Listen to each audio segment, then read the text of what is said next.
The Civil War. In 1860-61, the Southern states, representatives of the original signatories of the Social Compact, walked out of Congress. This created sine die. Abraham Lincoln was elected president. The South walked out and declared their states' rights pursuant to the Social Compact known as the U.S. Constitution. Slavery was only window dressing for the Civil War. The war had nothing to do with slavery. It has to do with states, the right of the present living posterity of the original signatories to the Social Compact to alter or abolish the forms of government which their forefathers established for themselves and their posterity, rights and the national debt to the creditor's fiscal agent, the bankers.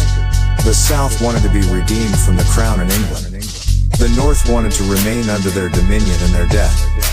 When the posterity of the member states of the South ordered their representatives to walk out of Congress, this ended the public side of the bifurcated Constitution as far as the Republican form of government was concerned. What remained of the government was the private side, the democracy, the remaining mob of illegitimate members of the congressional body of agents who had breached the organic social compact known as the U.S. Constitution, which the beneficiaries of the original signatories of the trust so established for their posterity, foisted upon them under the rule of the fiscal agents of the Crown, bankers. During and after the Civil War, the original 13th Amendment was replaced and a new 13th Amendment was issued first by executive order, and then enacted under martial law on December 18, 1865. The 14th Amendment was enacted similarly on July 28, 1868. The 15th Amendment enacted similarly on March 30, 1870. President Lincoln, by executive order, proclaimed the first Trading with the Enemy Act. President Lincoln stated, the government should create, issue, and circulate all currency and credit needed to satisfy the spending power of the government and the buying power of consumers. Further, he quoted, the privilege of creating and issuing money is not only the supreme prerogative of government, but it is the government's greatest opportunity. Afterwards, he was murdered because he defied the bankers by printing interest-free money to pay for the war efforts. The 14th Amendment brought the freed slaves, whose previous owners were private plantation owners, and transferred those slaves under slavery of the government, the assumed 10-mile square jurisdiction of Washington, D.C. At any given period of time, the only people in the United States who were under the jurisdiction of the private bifurcated government of the assumed 10-mile square of Washington, D.C., were the government employees and those who created the Social Compact, and of course those residing as resident and non-resident aliens within the territories owned by the United States and now the former slaves. The former citizens of those living in the southern portion of the social construct known as the United States for the United States of America, now captured, became 14th Amendment citizens by martial law. Their only express and sole privilege was to vote as granted by the 15th Amendment. The remainder of the compact party people of the posterity related thereto could still invoke the power over government through original jurisdiction of the Republic side of the Constitution only in limited application from any curtailed privilege and immunity effected pursuant thereto by way of the Act of July 27, 1868, C-249, Section 1, 15 Stat. 223, Reverend Stat.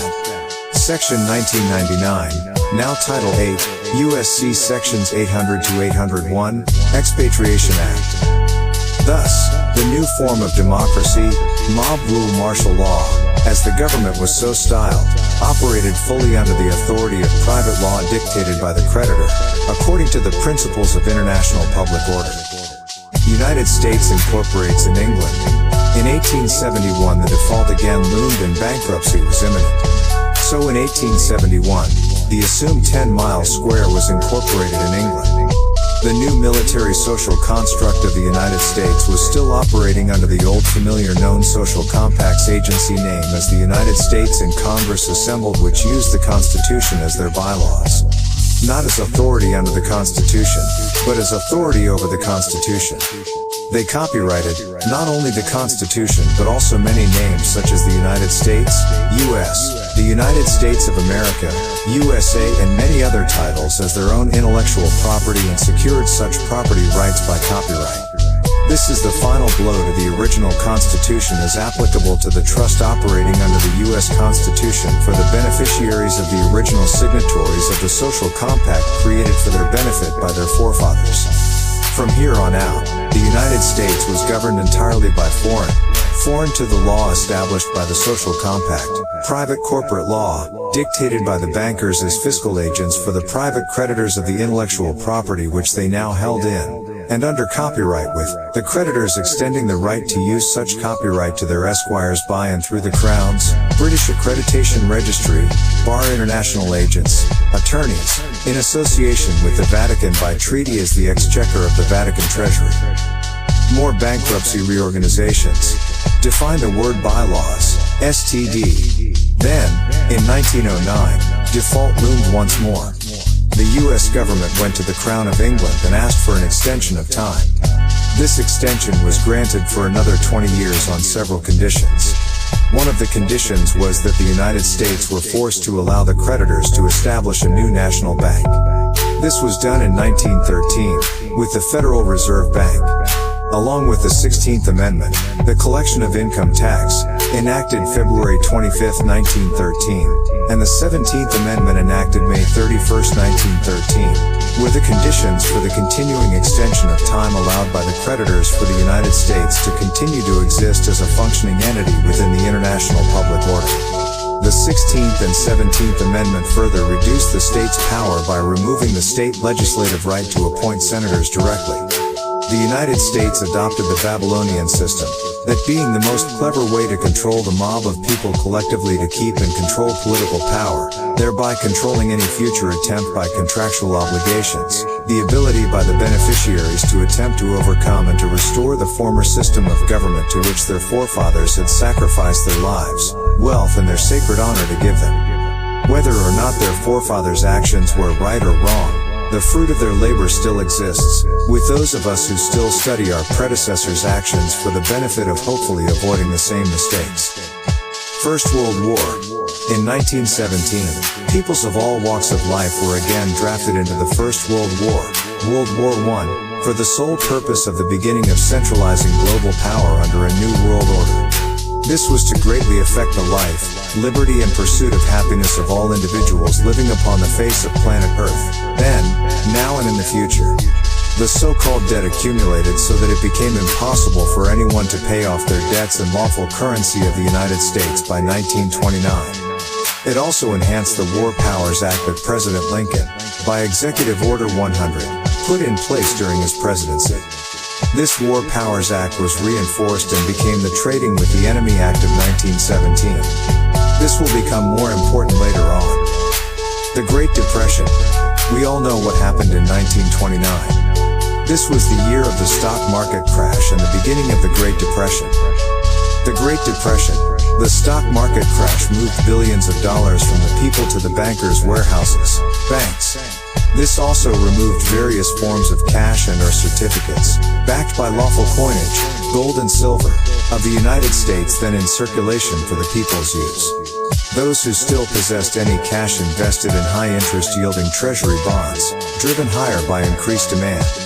As a result, even more cash was removed from circulation for the general public use. There was not enough cash left in circulation to buy the goods being produced. Production came to a halt as inventory overcrowded the market. There were more products on the market than there was cash to buy them.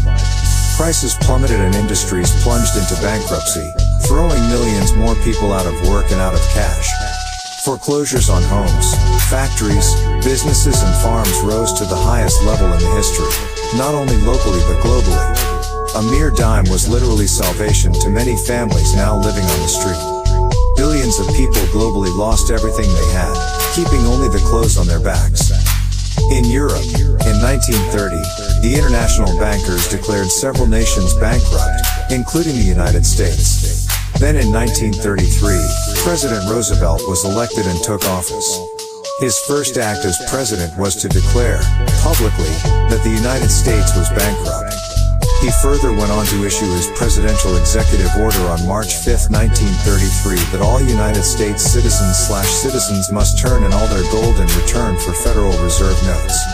This was passed into law by Congress on June 5, 1933.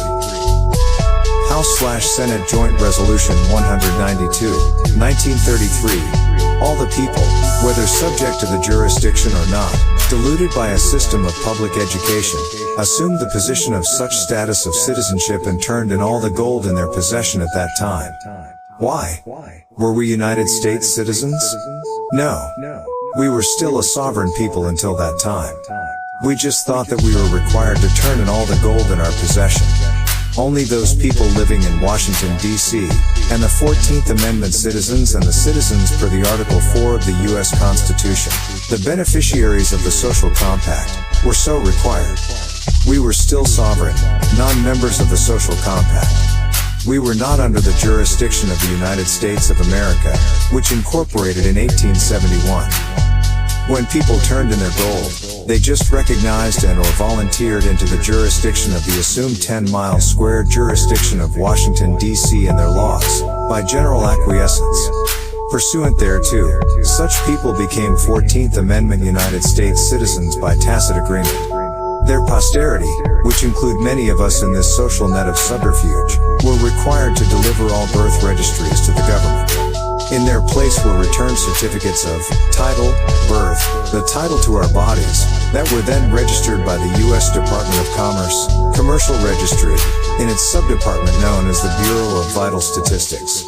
This title to our bodies, all of our property and all of our future labor, was pledged to the international bankers as security for the money owed in bankruptcy by the corporate United States, Title 28 U.S.C. 3215A. All of this was done under the authority of commercial law, Babylonian law, by and through secured transactions governing security interest in documents of title. All people were not in bankruptcy. Only the corporate United States and the various global governmental corporate nations, constructs globally which had become the pawns of the international bankers were in bankruptcy. Through such global social subterfuge and schemes foisted upon all walks of life, most people were duped into believing themselves a party to the various governmental social compacts and thereby a party to the bankruptcy of the various bankrupt nations. All peoples continue to believe now, as then, that they are each individually and collectively a member of such aforesaid compacts and or constructs. The foundational truth is far from the illusion peoples suffer under. All peoples have never had now or then a contractual nexus to such compacts and or constructs. All walks of life have been continually deceived and educated from childhood to believe that they must give sole allegiance to, and, for whatever unsound non-existent contractual reason, to be controlled by those who form such compacts and or constructs. We must remember, however, that it was only the politicians, and the posterity of the original signatory members of the social compact known as the U.S. Constitution, and the assumed 10-mile square of Washington, D.C., the United States Corporation and other such various government constructs throughout the planet at the time, globally speaking, that went into bankruptcy. It was specifically relative to no other people or social compact, which was not a party to such or did not go along with the social scheme at the time, so to speak. In the years following the independence of the several colonies in the north of the Western Hemisphere, a close business relationship had developed between the cotton-growing aristocracy in the South and the cotton manufacturers in England.